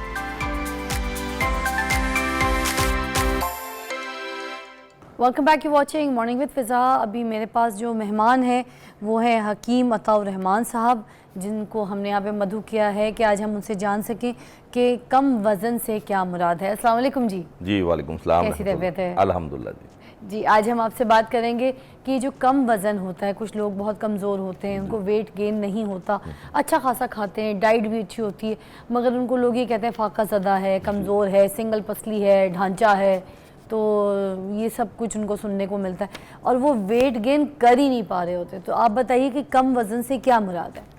जी बिस्मिल्लाहिर्रहमानिर्रहीम। कम वज़न से ये मुराद है कि इंसान का जो कद है और उसकी जो एज के लिहाज से जब हम उसकी मैनेजमेंट करते हैं तो उसमें मिसाल के तौर पे जो 50 से लेस लोग हैं और 5.5-6 फुट कद है तो वो वज़न उनका कम होता है। या कुछ लोग ऐसे होते हैं जिनकी प्रेजेंटेशन देखने में ऐसी है कि जो ना पहना हुआ कपड़ा अच्छा लगता है और उम्र के लिहाज से उनके चेहरे भी वो पिच के गाल होते हैं और जिस्म की हड्डियां नुमाया हो होती मतलब ऐसा लगता है हैंगर को कपड़े पहना दिए मतलब वाकई ना नहीं, यानी कि उनकी पर्सनैलिटी बिल्कुल ऐसी है कि वो सबका दिल अच्छा करता कपड़ा है भी नहीं बिल्कुल वो पहन कि सकते भाई अगर मोटा है तो दुबला हो जाए, दुबला है तो थोड़ा सा ऐसी सेहत Absolutely. इख्तियार कर ले कि लागर ना लगे। जी बिल्कुल। तो इसीलिए आपको आज मधु किया है। हाँ, और जिनकी ऐसा है कि जिनकी जो असाब हैं, ये जो हड्डियां हैं उनके ऊपर गोश्त ना हो अच्छा और ये शोल्डर्स नुमाया हो, तो ये लोग जो है ना कमज़ोर होते हैं। इसकी कई मेजर वजूहात हैं। अच्छा जी जी तो कुछ बता दें कौन कौन सी इकसाम है जी जिसमें इसमें ये सारे issues मैं होते बताता हैं? हूँ कि देखें अक्सर हमारे पास पेशेंट्स आते हैं कि हमें मोटा होना है। अच्छा, 2-3 डिफरेंट चीज़ें हैं। एक चीज़ होती है जेनेटिकली, कुछ फैमिलीज़ के ऐसे लोग हैं जो बिल्कुल पतले दुबले रहते हैं। अच्छा दुनिया की वो बदपेजियाँ कर लें, दुनिया की वो टोटके कर लें, वो मोटे नहीं हो सकते। ठीक, ये जेनेटिकली इश्यूज होते हैं, ठीक उनकी है। काट ही ऐसी होती है। काट ही ऐसे होता अच्छा, कुछ ऐसे लोग हैं 70% जो बीमार होते हैं, किसी वजूहात की वजह से मोटे नहीं हो रहे होते। मिसाल के तौर पे सबसे पहली जो उसके अंदर पॉलिसी अपनानी है वो ये है कि अपने मैदे के निज़ाम को बेहतर करना है। पतले लोगों ने भी जी जी, जो पतले लोग हैं उन देखें, जब आप पतले क्यों हैं, आप अच्छी से अच्छी खुराक खा रहे हैं लेकिन वो खुराक आपकी बॉडी को न्यूट्रिशन मुहैया नहीं कर रही। आपकी अच्छी खाई हुई ग़िज़ा आपको जुज़े बदन नहीं बन रही, जिससे आपकी बॉडी में फरबही नहीं आ रही। अच्छा, इसका मैकेनिज्म ये है कि पहले आपने कोई भी ट्रीटमेंट करना है या कोई भी खुराक खानी है, सबसे पहले अपने मैदे को दुरुस्त करना है। क्योंकि मैदा जो इंसानी जिस्म का हौज़ है और तमाम तर जो ऑर्गन है ना, उसकी जो मैसेजिंग है, उसका आगे जो बेस बुनियाद है वो स्टमक है, मैदा है। ठीक है। तो जितने लोग जो मोटा होना चाहते हैं उनके लिए ज़रूरी है कि अपने मैदे की इस्लाह करें, भूख वाली दवाइयाँ इस्तेमाल करें जिसमें आपकी भूख बढ़े, और दूसरे नंबर पे ऐसी खुराक इस्तेमाल की जाए, मिसाल के तौर पे बादाम और ये देसी जो हम जिसको हम कहते हैं इसका किशमिश, नहीं किशमिश, सोगी जिसको हम देसी सोगी कहते हैं, ये वज़न बढ़ाती है। इसी तरह आजकल अंगूर आया, अंगूर का आप इस्तेमाल करें, इससे वज़न बढ़ेगा। इसी तरह आप जो है खजूरों का इस्तेमाल करें, खजूर वज़न बढ़ाते हैं। खजूर में कोई सा भी अजवा हो, जो मर्जी खजूर हो। अच्छा, हाँ, वो चाहे पाकिस्तानी हो, चाहे अरब की खजूर हो, चाहे सिंध की हो, खजूर दूध के साथ इस्तेमाल करें। ग्राइंड दूध में, मिल्क शेक में खजूर डाल सकते हैं। इसी तरह आम जो है, मैंगो जो है ना, इंसान में फरबही पैदा करता है। ठीक है। लेकिन यही बात है कि ये ग़िज़ा उस टाइम जुज़े बदन बनेगी जब आपका मैदे की इस्लाह होगी। साबुदाना भी ठीक रहता है? साबुदाना इसमें बेहतरीन चीज़ है। इसमें गंदम का दलिया जो है ये मोटा करता है, जैसे जौ का दलिया पतला करता है, तो गंदम का दलिया जिस्म को फरबा करता है। ठीक है। और गंदम के दलिए में आप बादाम, किशमिश, दूध, शहद, जो भी उसमें हस्बे जायका चीज़ें हैं इस्तेमाल करें, उससे आपको फरबी आएगी। आलू भी एक बेहतरीन चीज़ है। मैंने आपको अर्ज़ किया ना कि बहुत सी ऐसी चीज़ें हैं। अच्छा, एक और हमने देखा है मुशाहदे में कि अक्सर लोग जो बहुत पतले होते हैं उनको हम कहते हैं कि आप जो है ना साल में एक बार ब्लड डोनेट करें। अच्छा, वो जब ब्लड डोनेट करते हैं ना तो बॉडी के अंदर जब एक दफ़ा पूरी हिलजुल होती है, ब्लड निकलता है और नया ब्लड जब आप वो पैदा होता है साले खून, उस टाइम भी आपकी बॉडी फरबही की तरफ जाती है। अच्छा, ये टेक्निकल बड़ा एक कीमती पॉइंट है। दुबले लोगों को ज्यादा खून देना चाहिए, यानी डोनेट के तौर पे अपने दो एलिमेंट होंगे ना, एक तो शिफा का एलिमेंट होगा कि वो शिफा मिलेगी, दूसरे नंबर पे एलिमेंट होगा खिदमत, जिसको जरूरत है उसके आप काम आ सकेंगे, तीसरा सेहत भी मिल जाएगी। अच्छा, मुझे बताइएगा कि ये जो सिंगल पसली, डबल पसली लोग बात करते हैं, तो क्या असल में लोगों की सिंगल पसली, डबल पसली, चौड़ी हड्डी, पतली हड्डी ये होती है? जी देखें, मैं आपको बता रहा हूँ कि कई लोग ऐसे हैं जिनका ये शोल्डर और ये जो फ्रंट का हिस्सा है ना, ये चौड़ा होता है। ठीक है जी, और ये नेचुरल। कुछ ऐसे होते हैं जैसे जिनका दतना है बहुत स्लिम होता है, चेहरे में बिल्कुल स्मार्टनेस होती है, वो बॉडी फरबा भी हो जाए तो वो कमज़ोर लग रहे होते हैं। ये फिज़ीक है, नेचुरली अल्लाह पाक ने, ये अल्लाह पाक की बनाई हुई इंसान। मैं ये कहता हूँ कि अगर इंसान पतला भी है ना, उसको एनर्जेटिक होना चाहिए, बजाय वो मोटा होने की दवाइयाँ खाने की। वो अपने आप को देखे कि उसके अंदर कोई बीमारी तो नहीं है, ठीक है, उसके अंदर कोई ऐसा एलिमेंट तो नहीं है जिसकी वजह से वो एक्टिव नहीं है, सुस्ती है, काहली है। अगर वो एनर्जेटिक है तो अगर वो थोड़ा वज़न कम भी है ना तो वो इतनी ख़तरे वाली कोई बात नहीं। अच्छा, कुदरती तरीके से वज़न में इजाफे के क्या तरीके होते हैं हकीम साहब? जी, कुदरती तरीके से 2-3 एलिमेंट हैं। उसमें पहली चीज़ ये है कि जो शख्स ये समझता है कि उसका वज़न कम है, वो सुबह अर्ली इन द मॉर्निंग नाश्ते की आदत बनाए। सुबह का किया हुआ नाश्ता अर्ली इन द मॉर्निंग जुदे बदन बनता है। हमारे यहाँ लोग सुबह का जो नाश्ता है ना वो दोपहर के टाइम खा रहे होते हैं, और दोपहर का खाना जो है वो डिनर में खा रहे होते हैं। तो ये देखें, अल्लाह ने जो एक निज़ाम पूरी कायनात का बनाया है और पूरी बॉडी का जो अल्लाह ने निज़ाम बनाया ना, वो एक सिस्टम के तहत चल रहा है। अगर अल्लाह ने रात आराम के लिए बनाई है, दिन काम के लिए बनाया है, तो अगर आप दिन को आराम और रात को काम करेंगे तो आपकी सेहत ख़राब हो जाएगी। इसी तरह आपकी मखसूस औकात के अंदर ग़िज़ा का लेना आपकी बॉडी को जुज़े बदन भी बनाता है और आपकी बॉडी को फरबा भी करता है। तो ये लोग टेक्निकली तौर पे जो फजर के बाद नाश्ता करेंगे, और अच्छा मज़े की बात, जो लोग ये कहते हैं कि हमें भूख नहीं लगती, वो सुबह अर्ली इन द मॉर्निंग उठें, एक्सरसाइज करें, उसके बाद शदीद भूख लगेगी, बगैर दवाई खाए भूख लगेगी, क्योंकि आपका अंदर का मेटाबॉलिक सिस्टम नेचुरली वर्क करना शुरू कर देगा। ठीक। अच्छा, एक कॉल शामिल करते हैं। अस्सलाम वालेकुम जी, फरीदा क्या कहेंगी?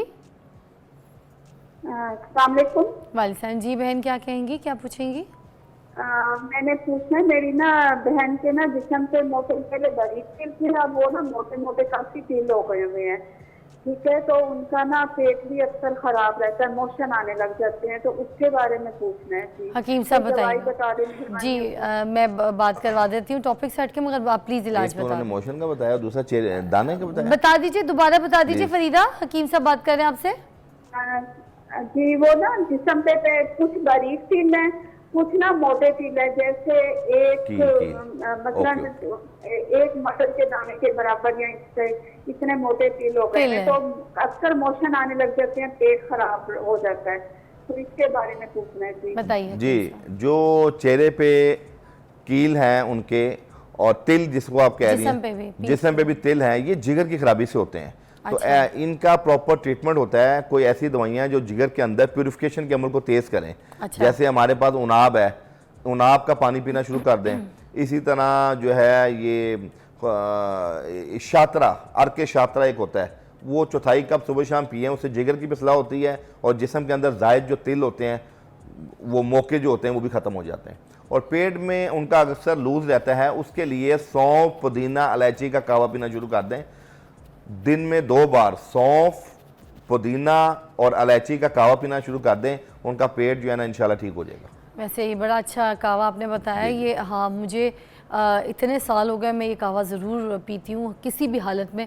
बच्ची भी जब मेरी दुनिया में आई थी, तो लोग जैसे ग्रे वाटर पिलाते हैं, तो मैंने इसको यही पिलाया था। बड़ी इलायची का दाना तोड़ के, छोटी इलायची का दाना तोड़ के, सौंफ और पुदीना डंडियाँ हटा के, उसका जब हल्का सा गुलाबी अर्क निकल जाए, काला नहीं, तो ढक्कन ढाक के, जैसे उसका गुलाबी अर्क निकल जाए तो उसको निकाल के, फिर उसमें थोड़ा सा शहद, बेरी का शहद, छोटी मक्की का शहद जो आपको मिल जाए अवेलेबल, वो डाल के फिर मैं उसको पिला देती हूँ। बेहतरीन चीज़ है जी, और मैं इतना अच्छा फील करती हूँ, यकीन कीजिए।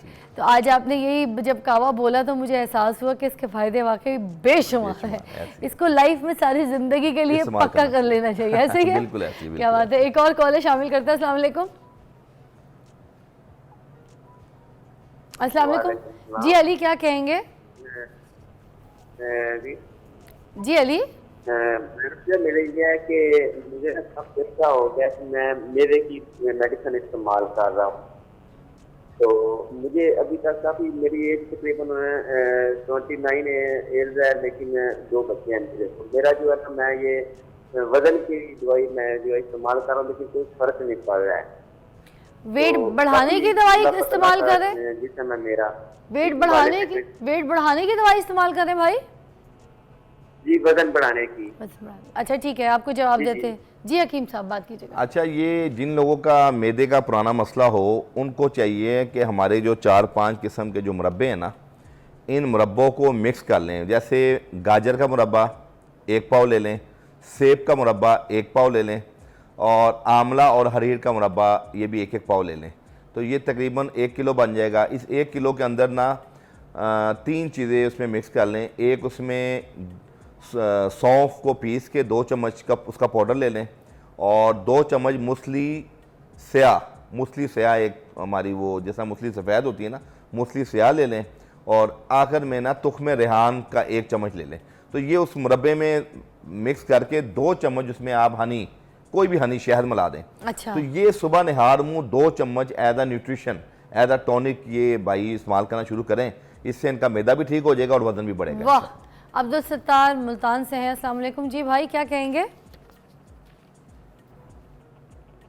जी सत्तार भाई, अस्सलाम वालेकुम। वालेकुम सलाम। जी सत्तार भाई, हकीम साहब बैठे, क्या पूछना चाहेंगे? मैडम मेरी बच्ची है, जी उसको तकरीबन साल की, मेरी एक बेटी कितने साल की? साल की, 14 साल की, अच्छा जी जी। जी। इस महीने से उसको थोड़ी पीसीआर पे इनका सवाल सुनिए, मुझे थोड़ी सी आवाज़ कम आ रही है, ज़रा एग्जैक्टली अगली कॉल लेते हैं, जब तक कि आप इनको पीसीआर पे समझा दीजिएगा क्या मसला है। तारिक की कॉल है लाहौर से। अस्सलाम वालेकुम जी तारिक। जी लाहौर से कॉल है, हकीम साहब से बात कर दी जी बात कर रहे हैं, बात कीजिएगा, क्या पूछना है? मॉर्निंग फिजा। जी जी फिजा हकीम बात कर रहा साहब हूँ, बात जी, कर रहे हैं, बताइए। जी आप बात कीजिएगा उनके साथ। ये ऐसे है कि मेरा नाक बंद रहता है। हेलो जी जी सुन रहे हैं भाई, आपका नाक बंद रहता है? मेरा नाक बंद रहता है और ये ना नजला जुकाम, ये मैंने नजला जुकाम हुआ था, डॉक्टर से दवाई ली, वो वजह से बंद हो गई और नहीं निकलता, तो ये नाक मेरा एलर्जी होती है। ये आप जरा फैसला दे दीजिए। जी, इसमें मोहतरम तारिक साहब आप इस तरह करें कि उस्तखुदूस लेवेंडर जो एक फूल होते हैं, ये कोई 3 4 5 इसके छोटे छोटे फूल ले लें और 2 काली मिर्च ले लें और तकरीबन 7 दाने मुनक्का के, इसको आप पानी में कावा बना के ना तो सुबह शाम पिएं, नाक भी खुल जाएगा और आपको रेशा बलगम की जो एलर्जी है उसमें भी फ़ायदा मिल जाएगा। और दूसरी चीज़ ये है कि आप रोगने लौंग लेके ना नाक में हल्के हाथ से दोनों नाक में उसका अरोमा लें, उससे भी आपका नाक खुल जाएगा इंशाल्लाह। मुझे अब्दुल सत्तार की कॉल थी ना भाई जी, की, जी। उनकी जो बेटी है वो 14 साल की है। जी, जी। वो 1 महीना हो गया, वो कुछ भी खाती है तो उल्टी के ज़रिए सब निकल जाता है, वो पानी तक नहीं पी पा रही है, वो भी उल्टी से निकल जा रहा है। जी, जी। सीवियर केसेस ज़रा सही बता दें क्या जी, मसला हो सकेगा उनके लिए? उनकी जो बेटी 14 साल की है, उस बच्ची को वो बता रहे हैं कि कोई भी चीज़ इस्तेमाल करती है तो उल्टी आ जाती है, हाँ, हजम नहीं हो रही। पानी जी। भी सर। पहले तो उसको आप कोशिश करें कि उस बच्ची का पानी का देखें कि उबला हुआ पानी है या अच्छी जगह का पानी है, क्योंकि पानी के अंदर कुछ ऐसी इन्फेक्शन होती हैं जो बॉडी में वो जज़ब भी नहीं होती। इसी तरह उस बच्ची को आप पुदीने की चटनी का इस्तेमाल करवाएं, पुदीना की पूरी चटनी का इस्तेमाल करवाएं। इसके अलावा आप इसको एक अर्क है, अर्क के सौंफ और अर्क के गाउज़बान, इन दोनों के 2-2 चम्मच सुबह दोपहर शाम इस बच्ची को दें, इंशाल्लाह इसकी ये वॉमिटिंग वाला मामला हल हो जाएगा। क्या बात है जी। और अब कोई ऐसा नुस्खा बता दीजिए स्पेशली वेट गेन करने के लिए, ताकि जो आम तौर पे हर कोई इस्तेमाल कर सके, हर कोई खा सके, कोई ऐसा नुस्खा ज़रूर बता दें। जी बिल्कुल, इसमें जो बहैसियत मजमूई जो लोग मोटा होना चाहते हैं वो इस तरह करें कि सुबह के टाइम तकरीबन 1 कप या 1 प्याली दूध को नीम गर्म करें कोसा, उसके अंदर 3 अदद अजवा खजूर डाल लें और 1 चम्मच जरिश्क, बरबेरीज अच्छा, हाँ, ठीक जरिश्क, है। वो जो समझ खट्टे गए। मीठे से दाने होते हैं जो ठीक आप है। फ्रूट केक के ऊपर भी होते हैं, बिल्कुल समझ गए। 1 चम्मच जरिश्क उसमें डाल लें, 1 चम्मच शहद डाल लें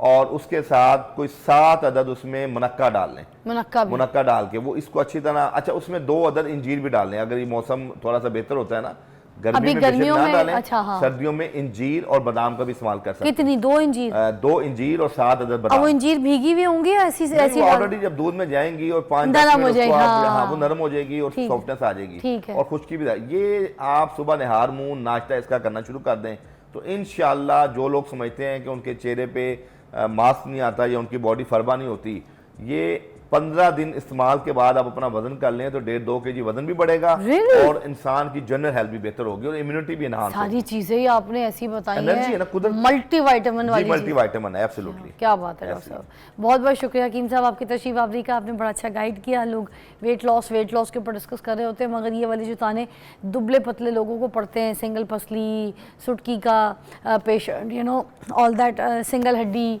फाका ज़दा, ऑल दैट, कमज़ोरी की दुकान, ये सारे जो जो ताने मारे होते हैं ना हम लोग पतले दुबले लोगों को देख के, हैंगर में कपड़े लटके, तो ये अब आज के बाद नहीं मारेंगे कि जो इतना अच्छा नुस्खा बताया है इसको इस्तेमाल कीजिए। और बहुत सारी चीज़ें पूरे प्रोग्राम में काफ़ी जगह पे उन्होंने कुछ ऑप्शंस ऐसी बताई हैं जो आप खाएंगे तो आपकी ज़िंदगी में थोड़ा चेंज आएगा। और साथ साथ मैदे का, जैसे कि उन्होंने बताया कि ख्याल रखना है, अगर मैदा ठीक होगा आपका जो फंक्शन है वो पूरी बॉडी का सब निज़ाम जो है वो सही रहेगा। हाजमे की वजह से भी समटाइम्स लोग वेट पुट ऑन नहीं करते, ये भी हकीम साहब ने यहाँ पे बताया। तो मैदे का भी इलाज ज़रूरी है। आपको मिलते हैं हम ब्रेक के बाद।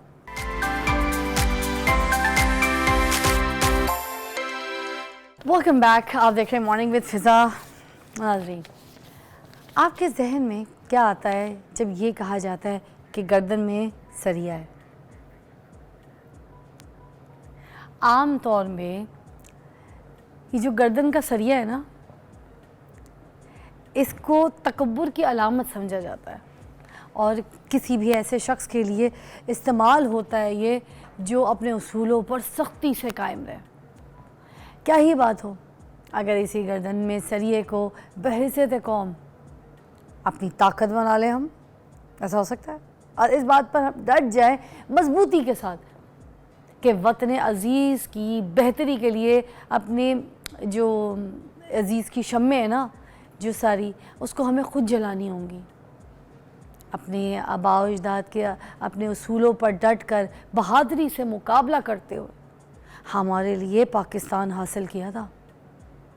तो आइए ना, इस 14 अगस्त को हम ये अहद करते हैं, इन्हीं बहादुरी और नेक नियति के मबनी उसूलों को हम फॉलो करें, इन्हीं पर चलते हुए इस मुल्क पाकिस्तान को आगे लेकर जाएं और पाकिस्तान का नाम रोशन करें। क्योंकि अगर दिल में मुल्क की मोहब्बत हो ना नाज़रीन, और इरादों में अज़म हो, तो गर्दनों में सरिया भी अच्छा लगता है। पाकिस्तान जिंदाबाद। शेखू स्टील। एक छोटी सी ब्रेक के बाद मिलते हैं आपको।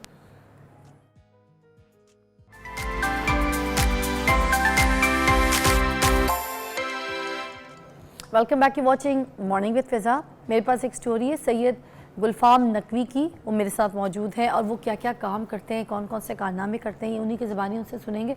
वैसे दुबई की कंपनी में जॉब करते हैं मगर अभी पाकिस्तान आए थे, पूरा पाकिस्तान घूमने के लिए, विज़िट करने के लिए, कुछ ऐसे कमालात करते हैं। वो क्या क्या करते हैं ये मैं आपको बताती हूँ।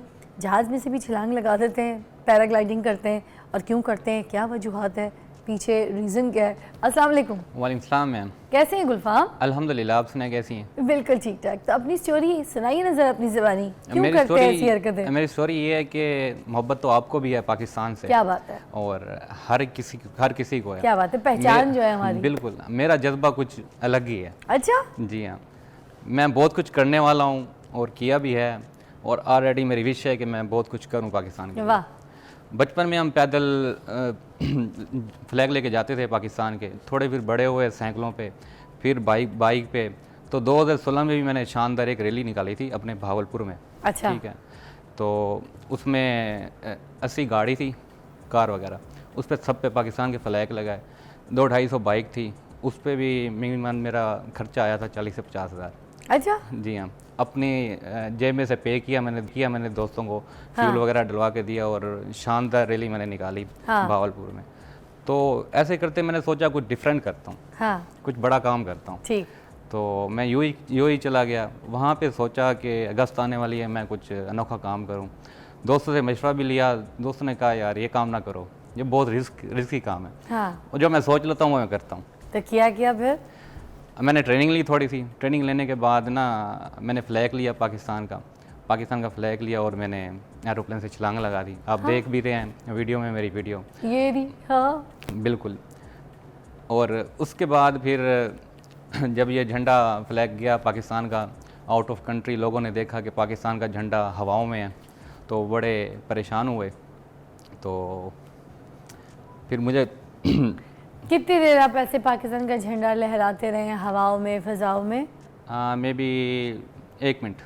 फिर 1 मिनट? 1 मिनट। हवा का प्रेशर बहुत ज़्यादा होता है ना। इधर क्या जज्बा था जब पाकिस्तान का झंडा पकड़े थे? मतलब हमें पता है ना कि हम यहाँ पे एक छोटी सी झंडी भी लहराते हैं या कोई बड़ा झंडा भी, अब कल 14 अगस्त है, बिल्कुल। सबके घर में कंपटीशन ये है कि किसने बड़ा झंडा लगाया, क्योंकि जज्बा है। मुझे इसमें कोई बुराई नहीं लगती, मुझे अच्छा लगता है कि हर एक के अंदर जज्बा है, सबने अपने झंडे की तैयारी की हुई होती है और बड़े से बड़ा झंडा अपनी छत पे लगा रहे हैं, ठीक है। अब जब वो जज्बा है कि हम ये सारे काम कर रहे हैं, तो आपने तो आसमानों पे झंडा लहराया, उस वक्त क्या पोजीशन, क्या जज्बा होता है? उस टाइम मेरा दिल बहुत खुश था कि मैं अपने मिशन में कामयाब हो गया। मेरे दोस्त थे, मना कर रहे थे। हिंदुस्तान के जो दोस्त थे वो बेचारे पछता रहे थे कि पाकिस्तान का नाम ये रोशन कर लेगा, और वो चाह भी रहे थे कि ना करे। हाँ। वो दुआ नहीं कर रहे थे, मेरे दोस्त थे, दुआ नहीं कर रहे थे, कह रहे ये ना करे, लेकिन अल्हम्दुलिल्लाह मैंने किया और दुनिया को करके दिखाया। एक ये गलती जब नेक्स्ट ईयर मैंने ना वहाँ पे भी एक शानदार रैली निकाली। अच्छा। उसमें 110 कार थी और रोज राइज और रेंज रोवर, ऐसी 110 कार थी। BMW और सारी कारें थी, उससे सब पे पाकिस्तान के फ्लैग लगाए, ऊपर हेलीकॉप्टर था। हेलीकॉप्टर से तो मैंने इन सारी चीज़ों में आपने सपोर्ट कौन करता है आपको, कौन हेल्प करता है? आपके कोई ऐसे दोस्त?